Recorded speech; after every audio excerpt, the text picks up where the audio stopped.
The EVs are coming! The EVs are coming! And unfortunately, they're still not as good for the environment as we want them to be.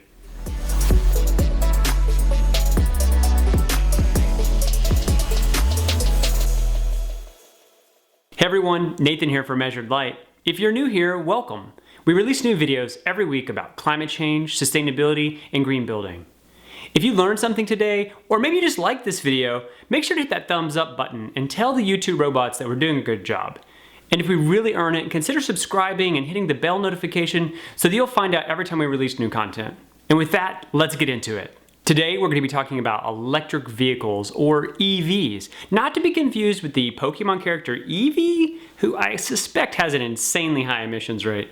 We all know what electric vehicles are, right? There are tons of new makes and models, and we're hearing about them all the time on the news.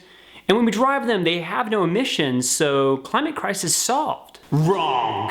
While very exciting and absolutely necessary to a sustainable future, electric vehicles still produce a lot of greenhouse gases. How they do that and their role in the larger climate puzzle is what we're going to be talking about today. Making things big or small can be really hard on the planet. But generally speaking, the larger the object, the more complex the production, and not coincidentally, the more expensive they are, the more impact they can have on our environment. Taking that into consideration, let's talk about cars.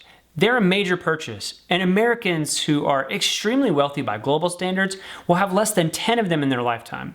They also require outside fuel to function, and even a small car like the Nissan Leaf is way too big to fit into my bedroom. But what are the hidden environmental costs of making an electric vehicle? Let's take a detailed look at one to better understand. This is Tesla's Model 3. It's their least expensive model, starting at about $35,000 USD, and the most common Tesla on the road. As you can see, it uses a mix of aluminum and steel to create its frame. And I won't nerd out here too much, but the layering of materials to maximize safety while keeping the Tesla look, and I would guess their cost down, is ingenious to me who knows nothing about designing cars. And though we think of metals as being extremely common materials, coring and mining of elements is really tough on the planet's crust, and it takes thousands on thousands of years for metals to naturally reform. So anything that we pull out of the earth, we're not going to be getting back anytime soon. Of course, the inside of the car is a lot of plastic molding. Boo. It also has glass, rubber, vinyl, and leather, generally more boos, but honestly, all standard stuff inside of a new car. But with each material, our embodied carbon budget increases. If you want to learn more about what embodied carbon is and why it's important, check out the Measured Light Minute video in the links below. Now for the deal changer. Traditional automobiles obviously burned fossil fuels that created combustion, and that pushed us down the road. Electric vehicles replace those engines and fossil fuels with batteries. And perhaps surprisingly, there are a lot of kinds of batteries. Alkaline, nickel oxyhydroxide, lead acid, and what most EVs use, a lithium ion battery. Lithium is an extremely rare metal, and it's mined in the deserts of Chile, Australia, and China.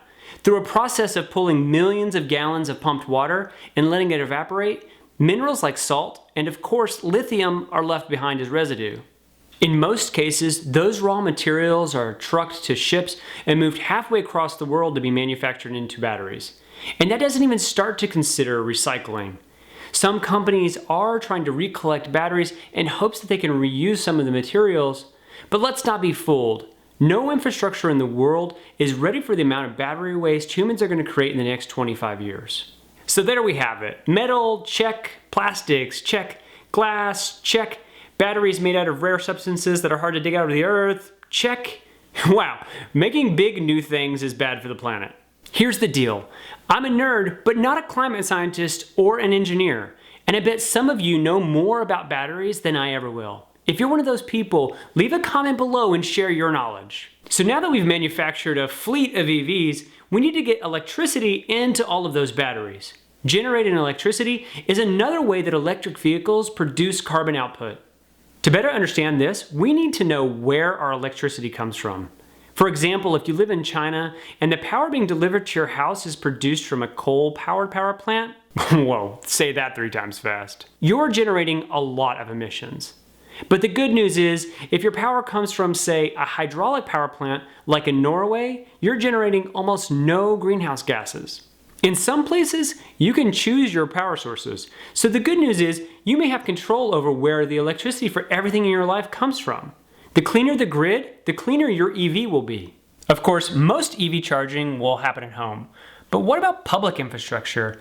We have 100 years of history of having gas stations on every corner, but now we need to build and manufacture millions of charging stations for all of these new electric vehicles. At the cost of sounding like a broken record, I think it's worth mentioning once more that batteries are an infrastructure issue.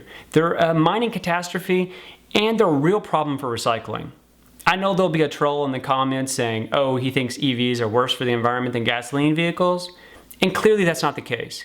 But when we take into consideration the embodied carbon of manufacturing, the sources of our electricity, and the need for building charging infrastructure, we realize how much more work is ahead of us. So there you have it. There's some really good news, but as slick as some of these EVs look, they aren't the silver bullet to solving the climate crisis. However, what they are is a really important part to a strategy for sustainable living. If you learned something in this video, make sure to hit that thumbs up button and let the YouTube robots know that we're doing a good job. And if you made it this far, consider subscribing and hitting the bell notification so that you'll know every time we release new content. Thanks, and see you next time on Measured Light.